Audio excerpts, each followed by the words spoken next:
This week on the Book Review, two very different international communities. First, what's life like in the world's biggest refugee camp? Ben Rawlence will be here to talk about his new book, City of Thorns. The UN doesn't give out tea, doesn't give out soap, doesn't give out sugar. So if you want those things, you have to go hungry for a day or two. The price of anything, basically, in the camp is hunger. And what's life like for wealthy expat American women in Hong Kong? Janice Y.K. Lee will be here to talk about her new novel, The Expatriates. We were all connected by this fact that we had help and we had time. Imagine if you didn't have to do the laundry or, make the beds or clean the house. You would have a lot more time.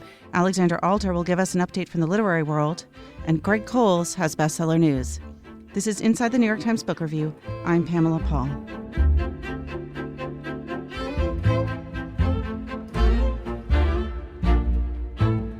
Ben Rawlence is here now to talk about his new book, City of Thorns, 9 Lives in the World's Largest Refugee Camp. Ben, hi, thanks for coming. Thank you for having me.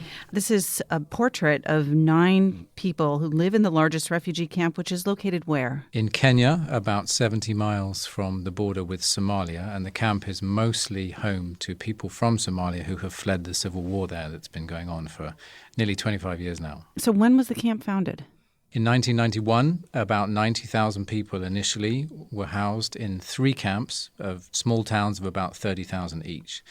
Now, 25 years later, the population is pushing 500,000, and we've got 5 camps spread over an area of around 30 square miles. It's about the same size as metropolitan New Orleans. And all of these together are called Dadaab? Dadaab. It's the Dadaab complex. Each camp itself has an individual name. So each of these small cities of 100,000 people has its own name, its own market, its own council, its own football teams, and everything that you'd expect a city has, except it's a temporary slum and it's made of sticks and mud and plastic and people can't leave. Have the camps, in addition to the size, changed over time, over this period of 25 years? Yes, they've become increasingly permanent. Initially, people are issued with tents, but after a few years, those degrade in the weather, and people usually build their own huts out of a frame of thorns, and then they cover that with mud and with grass. Of course, there are sort of illegal additions to the camps, because as the camps became more and more overcrowded, people built their own suburbs, which the UN later had to incorporate and had to somehow regularize.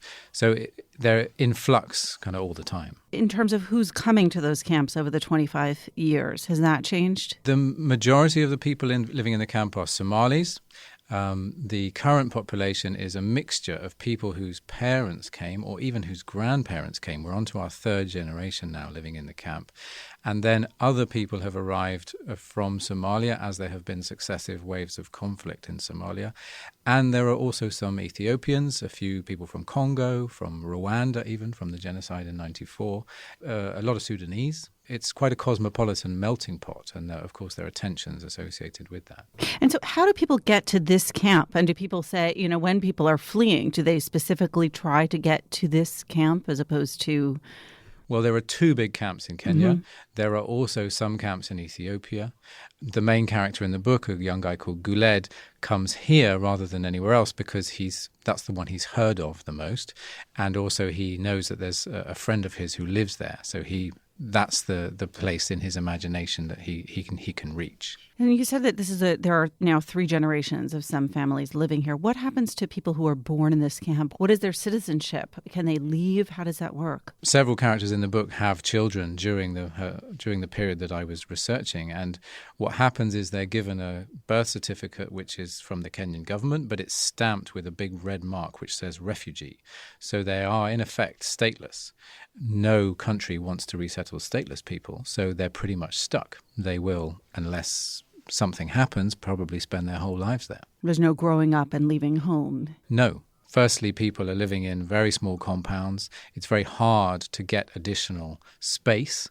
So as the families grow, the compounds get subdivided. So what you find now is where once there may have been a kind of wide open space where people kept goats or they hung washing, now has been chopped up into 6 or 7 different subcompounds, and people are marrying and having their own families in smaller and smaller spaces. How is all of this governed? Who's in charge of a refugee camp like this? Dadaab is run by the UN, But there are elections, some of the cleanest elections in Africa, for representatives of the refugees who then negotiate with the UN about how services are run. So, for example, we have Tawane, one of the young guys featured in the book, who was elected as a youth leader of all of the camps. When the UN had to stop services because some of the aid workers were kidnapped, he had to mobilize volunteers to come and run all the services in the absence of the UN.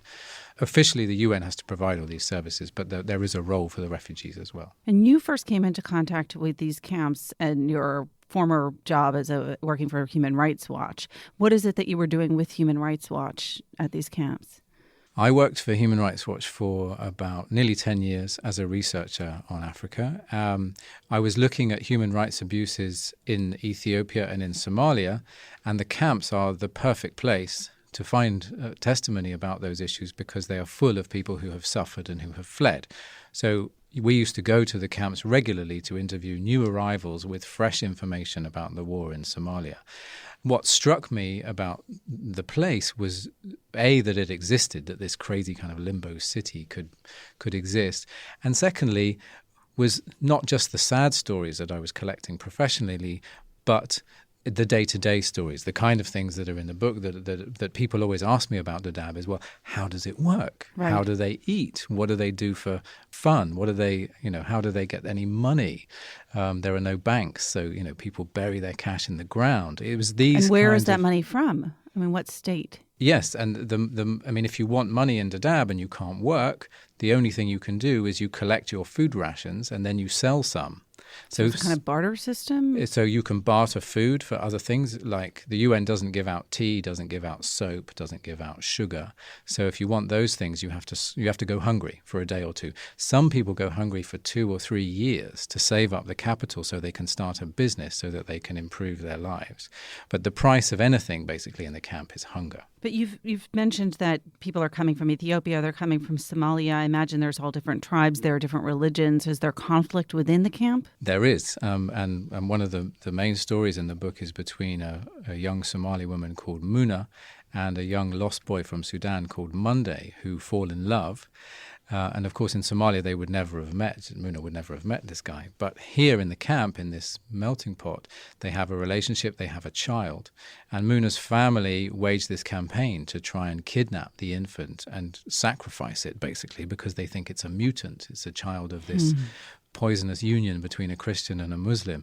So there's a big drama about them trying to escape the camp and to be safe. And at one point, the Lost Boys have to protect the baby with spears. And, these kind of day-to-day family tensions are what, to me, is fascinating, how life continues in this place. Not only the bigger political questions, but really that sort of daily life stuff. So you came to the camp as a researcher for Human Rights Watch. When did you decide and how did you decide to write a book about it? I went back to my notes recently, actually, and I wrote in my journal at the time in 2010, wow, somebody should write a book about this place because it just should not exist. Quite quickly, I went back under my own steam to do some initial research. And then I asked for a sabbatical from Human Rights Watch. That ended up turning into leaving Human Rights Watch. I got a fellowship from the Open Society Foundation to do more research because I realized I needed to spend a lot of time there. And research in the camp is very expensive because you need bodyguards, you have to fly there, you got to pay translators and so on.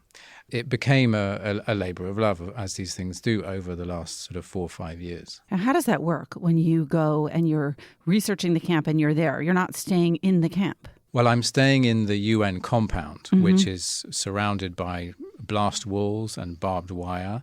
And that is situated in Dadaab town, which is in the middle of these 5 camps. The camps kind of orbit the town like moons. And did that town itself exist before these camps existed? It did, but it was very small. So it was a tiny colonial outpost established by the British with a borehole. But since the early 90s, it's exploded. And lots of people have come there seeking work because the agencies are spending money, they're constructing stuff. So these camps have kind of become a business for this tiny little town. It's the biggest urban urban conurbation between Nairobi and Mogadishu. It's the largest city for thousands of miles around, and it's in fact the largest economy in the region. What was it like before 1991? It was pretty sparse, grazing area, desert in the dry season, and after the rains there would have been a light covering of grass, which the Somali nomads would have grazed with their camels. And in fact, Tawane's family in the book, they were grazing their camels on that land. His grandparents were grazing camels on that land not that long ago. But in the 60s, the British gave that area to Kenya instead of Somalia. And in quotes. Well, exactly, yes. Now that part of Kenya, there are people who are refugees, in fact, once upon a time considered it their land. It's just one of the contradictions of the colonial legacy and which shape how people live now. So you can go to that town in the middle of these 5 large refugee compounds and stay in a hotel? There is a hotel in the town. It's probably safe enough, but the UN wants all foreign visitors, especially white ones like me, to be in the compound and to be protected all the time, because if a foreigner gets kidnapped, it upsets their operations. They have to suspend all the services that help the refugees. So the biggest disservice I could do to the refugees would have been to get kidnapped. So I had to look after myself. Did you feel safe in the camps? I did, always. I've always felt safe in the camps. I think a lot of our idea of fear comes from what we're told by other people, and actually it's not always based on personal experience. I think the camp suffers from a lot of bad press, to be honest. Yes, there have been kidnaps, but there have been kidnaps in Nairobi and Bogota and other places. And by and large, it's very peaceful. Everybody has been living there for many years. They all know each other. People leave their doors unlocked. I mean, it's a pretty relaxed atmosphere. So you first went in there for Human Rights Watch, doing interviews, research for a very specific purpose. You then come back there as a writer, writing a book about the place. How did that change your interactions with people? Were they more willing to talk to you, less willing? I never had a problem with people not wanting to talk to me when I was for Human Rights Watch or even now. I find the Somalis in general, but the refugees in the camp, very willing to talk because I think nobody shows them much interest. They're very happy to tell the story of their lives.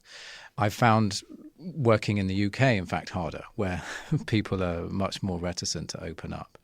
The relationship between the two modes of working was actually a creative tension, because what I did for Human Rights Watch was this kind of forensic reporting where you try and build up a picture of a crime scene that might stand up in an international court. So I applied that forensic methodology to people's daily lives. Right. You're not also trying to draw them out in the same kind of way. It's a sort of you're trying to get data. Yes. Yeah, you're just trying to get descriptions. And then also you're sitting down having tea and asking them how they're feeling, and you're becoming friends, and now we're still friends. I mean, today, those books that I sent to everybody have arrived and they've all received their book, and they let me know that they've got it. So it's an ongoing relationship. The book is organized around these 9 portraits. So this is a huge refugee camp, 300,000 people. How did you come to these 9 particular stories? I started with quite a broad net with about 50 people. I had previously for Human Rights Watch interviewed hundreds of people, so I had a sense of the issues and the populations and so on. And that 50 over the first kind of 6 months, I narrowed down to about 16. And then the last year we were down to 12. And then finally the 9 stories that made it into the book are the ones that are left. Did you think to yourself, I want to get someone who represents this kind of story or this issue, and I want someone else who comes from this perspective? I did try and get a balance of experiences, and that was certainly in my mind at the beginning. In the end, the way it turned out was really just those relationships that stood the test of time. Because in one case, one woman went back to Somalia, another one didn't want me in the end to write her story. Some people's family dramas played out in interesting ways, and some people's nothing happened. So, their story became had less relevance perhaps in the long run. When you're following people over 3 or 4 years, it was probably just an organic evolution, really, of how our friendship moved. So you use the word friendship again, and it's interesting because you weren't here as a journalist, where you have all these tricky ethical lines of, you as a journalist, you can't pay someone for their story, but you don't necessarily have that. But I imagine that there were lines that you were comfortable crossing and not crossing. What was that like? I mean, you mentioned having tea with someone. These are people who, most of them don't have any money, right? So you're... Yeah. Well, I felt very conscious of that all the time. And while I was researching the book and getting the information, I was very clear that, yes, we're friends, but you're telling me your story. And I was very clear to play down expectations that, I can't help you and that I can't get you out of the camp as much as I would love to. At the end of the book, in the epilogue, I talk about the coming to the end of the research process and then trying to see how I can help people. Mm-hmm. And I was able to then effect some change for some people because they had cases pending with the UN. So, for example, the Muna and Monday, who had been waiting for an emergency case of resettlement that hadn't happened, after my digging, we realized that it had stalled and actually the file had been lost. And the Australian embassy suddenly leapt into life, and now she's in Australia, living a new life, I hope. I also describe talking to the refugees, reading them the stories that I had written about their lives, and finally buying them lunch. And well, I always used to buy them lunch, but buying them a lunch and talking about how I can help them now. And in some cases, I have tried to assist them now that work's done.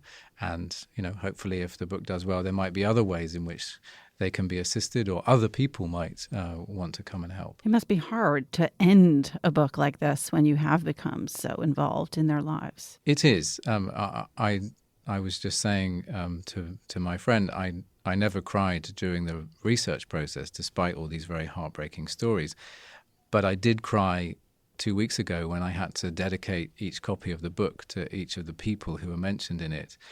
And what do you say? How do you say thank you for sharing your story? And I really hope that the future holds good things. But I know that that's very unlikely, that actually they may well still be stuck there.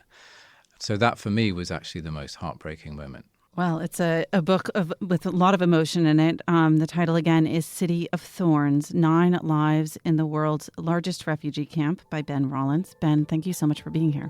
Thank you for having me.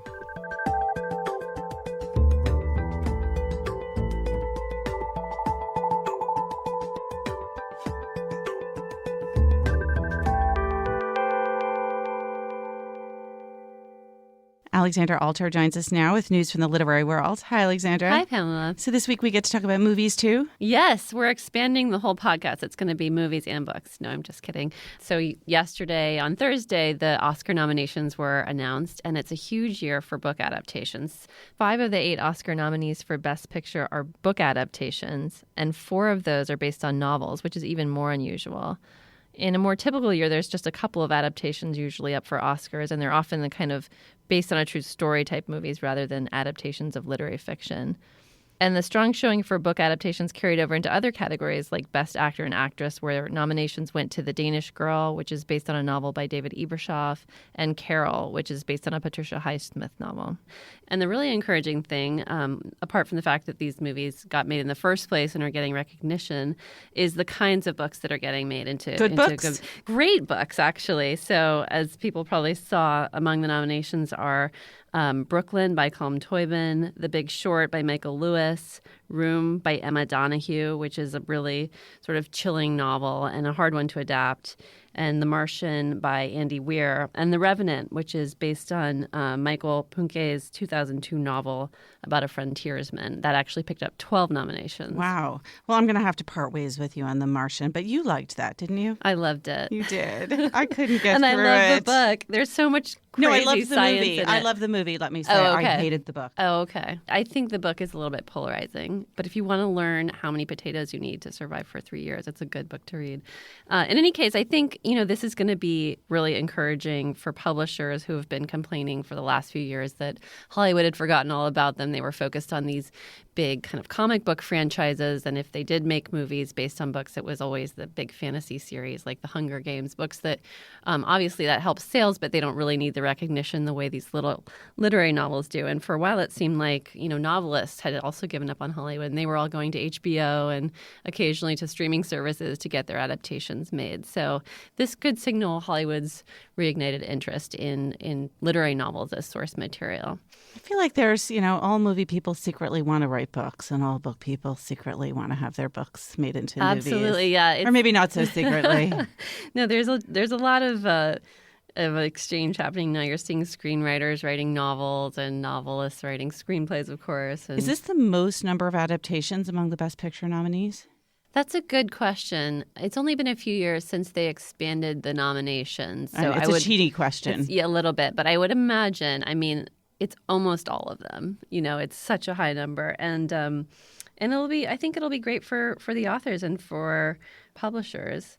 The tie-in editions are out, selling well. So, well, I won't ask you to do predictions, but I will ask about your preferences. Which do you think was the best book of those movies, and which was the best movie of those books? That's and an excellent question. So, first of all, I haven't seen them all or even read them all, but I've read The Martian, Room, The Big Short. And of those, they're so different. I think maybe The Big Short. I just learned so much. That's more than just about potatoes. Yeah, that's Michael Lewis's book, which was adapted by Adam McKay, and who also directed it. And it was really a strange kind of film.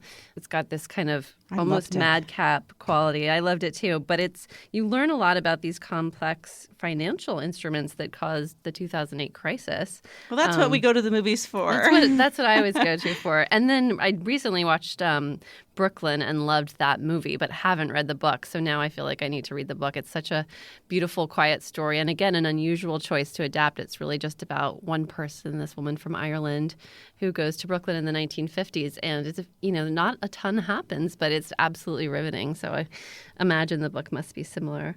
Now that I've caught you reading it so much again, I want to follow up on a question that came to me after our last podcast. And that question was for you, which is, Alexandra Alter, how do you read so much? Where do you find the time? Tell us your secret. My secret is that I have a lot of net galleys, which means I have my books all on my phone and on my Kindle, and I have a terrible commute to work that can take me occasionally an hour or more. So I do that twice a day, and I'm reading the whole time, and then I end up reading at night in the dark a lot. That's basically the secret, is just to, anytime you have a spare moment, grab your phone or Kindle, or if you're carrying around a paper copy, read it. But I have so many to get through. I often have them in ebook form. I could tell you were reluctant to reveal the truth. Anyway, back to Hollywood. It looks like there's going to be another wave of adaptations for 2016, which is exciting. Some of the ones I'm really looking forward to are Billy Lynn's Long Halftime Walk, which is being adapted by Ang Lee, and that's another book that I loved, as well as The Girl on the Train, which is based on the hugely best-selling novel by Paula Hawkins. So I think there'll be a few more coming in the pipeline in 2016. More books as movies to look forward to. Thanks, Alexandra. Thanks, Pamela.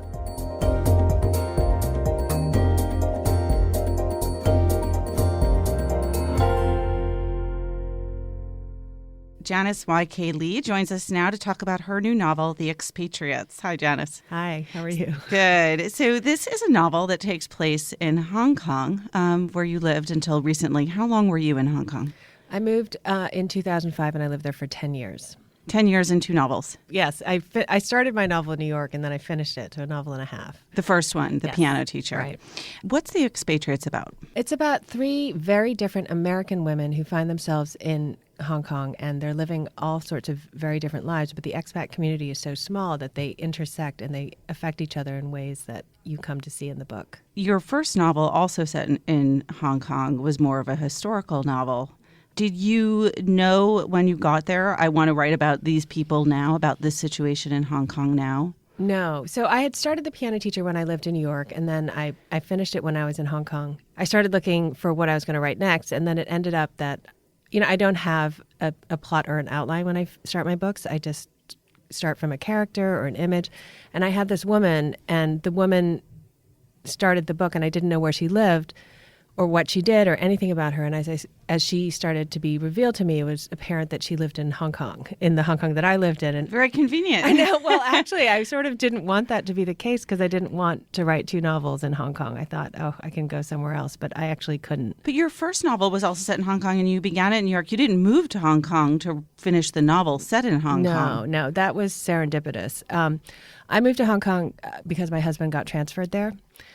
I think that was based on my childhood because I was born and raised in Hong Kong. I'm a Korean that was born and raised in Hong Kong. And when I was in graduate school here at Hunter College, I started a short story about a little girl who was living in Hong Kong. And that formed the basis of what would become The Piano Teacher. And then it just happened that in the middle of that, I moved to Hong Kong, which was great because then I could access all the very esoteric research materials that I needed to do that novel. And I would imagine that Hong Kong then, when you lived in it as a child, is very different from Hong Kong today. I mean, that was Hong Kong in the 70s. It was a British colony. And I mean, the world is wildly different anyways from the 70s. But to go back to Hong Kong in the 21st century, and also as a mother and as an adult and as an expat, is wildly different from growing up in Hong Kong. You start off your book with this great description of women going to Hong Kong as expatriates. And what is the expat scene like in Hong Kong? I always want to make it clear that there are very, very many different kinds of expats. And my book is about a certain substrata of expatriates, which are mostly American and mostly affluent. Mercy is a Korean-American girl in her 20s who moves to Hong Kong, and she's struggling to make it work. But the other 2 women are middle-aged women who have means, and they live a certain lifestyle. So when people ask me what it's like, I always say it's very privileged. It's a bubble that you live in because a lot of the time you get a housing allowance, you get help, and so your life is very different than what it would be in the U.S. And the biggest difference, I think, that people find is that you have more time because a lot of the menial, everyday tasks that we have to do here to get by are sort of taken away from you and given to someone else. So you just have a lot more time and there's more leisure. And a lot more time to devote to motherhood. Well, there's a lot more time to do whatever you'd like. Imagine if you didn't have to do the laundry or, make the beds or clean the house. You would have a lot more time if you were a stay-at-home mom. A lot of people take that time, and a lot of women I knew started businesses. A lot of people decided to do what they had always wanted to do, which was paint so people took very many different paths.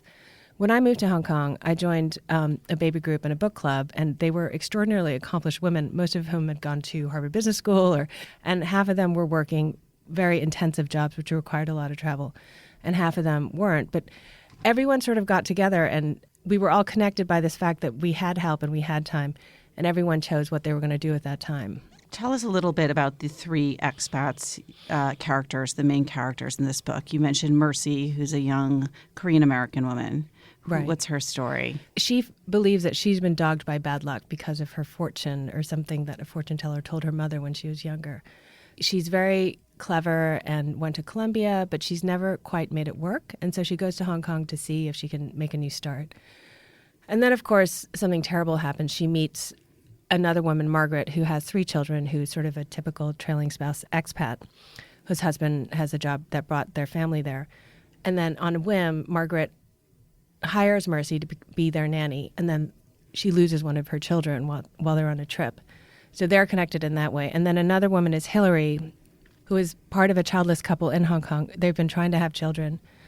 They've been expats for around eight years, I think. And their lives intersect in a way that you don't see coming for a little bit. And did one of the characters come to you first? Hillary is that woman who was the woman that started the whole book. She was this woman lying in bed.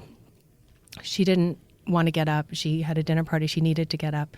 And it's funny to me that she would start the book because, the way the book is now, Mercy and Margaret are the beginning of the book and sort of the crux of the whole story. But that's how stories emerge for me. They're very instinctual, and I go back and I just work on them until they feel right. But that involves a lot of rewriting, and it usually takes around 5 years. You mentioned that the expatriates that you write about in this novel are not representative of all expats because, of course, there are the missionaries and there are, people coming from other countries and people who are doing that menial labor.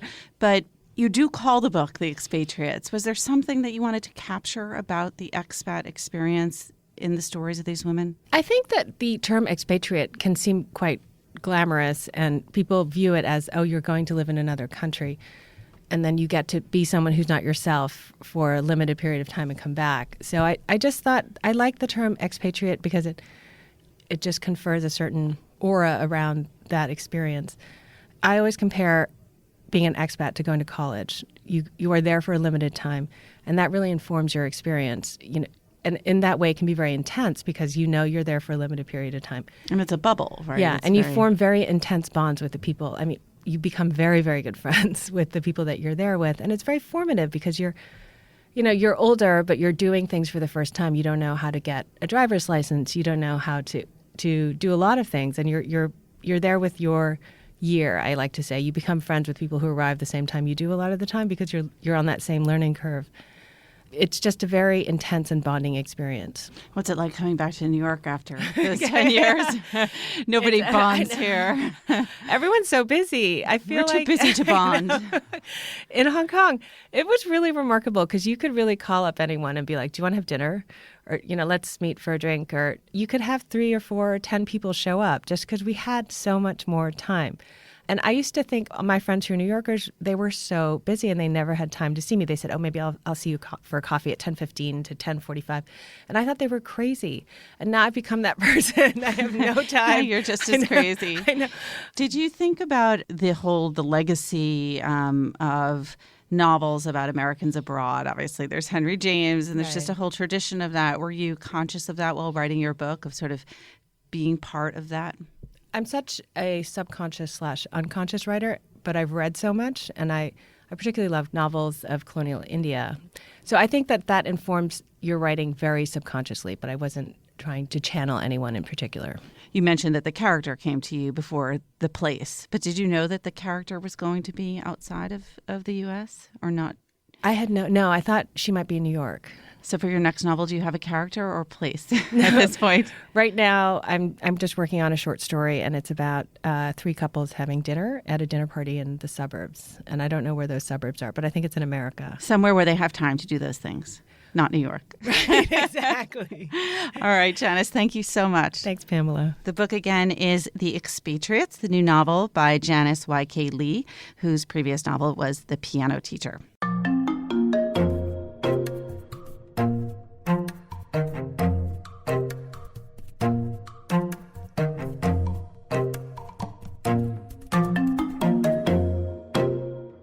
Greg Cowles joins us now with Bestseller News. Hi, Greg. Hi, Pamela. What's new on the list? Do we have movement at last? We have movement at last. There are at least a couple of new things on the list. They're both on the hardcover fiction list.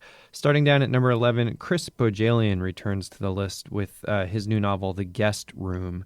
This is about a suburban husband whose wife takes their daughter out of town so that he can throw a wild bachelor party for his brother, and it gets a little wilder than anybody expected, and things kind of spin out of control. So that's new at number 11. And then the second new title is all the way at the top of the list. That is The Force Awakens, the movie novelization by Alan Dean Foster. It's not actually the first novelization of The Force Awakens to hit the list. There's been a junior novelization kicking around the middle grade hardcover list. That's at number 2 in its third week. And there have been various other iterations or tie-ins of this new Star Wars movie. But this is the first one to hit the adult list. And what's interesting about it is since Disney basically, in taking this franchise over from George Lucas, The Force Awakens essentially is an updating and retelling of the original Star Wars movie, New Hope. Alan Dean Foster is the same author that George Lucas turned to back in 1976 to ghostwrite the very first novelization of the Star Wars movies. So Disney not only remaking the first movie, also remaking the first novelization by turning to him. My favorite Star Wars adaptation story recently was that Star Wars may have turned into a musical at one point, apparently, Really? with Jason Robert Brown, the great Jason Robert Brown, to write the music. Yeah. A galaxy far, far away. Maybe coming to Broadway one of these days soon. And this week marks a year on the list for The Girl on the Train. It does. It's at number 2, where it has been for quite some time. And yes, it's 1 year old, 52 weeks on the list. On the nonfiction side, there's nothing new, but I did want to quickly point out that Atul Gawande's Being Mortal has returned to the list after falling off for a few weeks, and it's returned all the way at number 4, which again suggests maybe there was a big Christmas push for that one. It's always what you want to give someone for Christmas, a little bit of death. He told me once that he thought the book wouldn't sell well at all, partly because it was supposed to come out in the summer or fall, and instead he delayed, and it finally came out right at the holidays, and he thought, oh, no one's going to want to buy it for the holidays, and he's been proven wrong. And I expect Death will return to the list again next week when I imagine Paul Kalanithe's book, When Breath Becomes Air, hits the list. Yeah, that's a book that's getting a lot of attention. Paul Kalanithi, of course, the doctor who died young, I think he was 36, of cancer, and kept notes and turned it into this book. He died before it came out. But yeah, it's getting a lot of attention. It does look like a likely contender to be on the list next week. All right. We'll see if we are proven correct. All right. Thanks, Greg. Thanks, Pamela.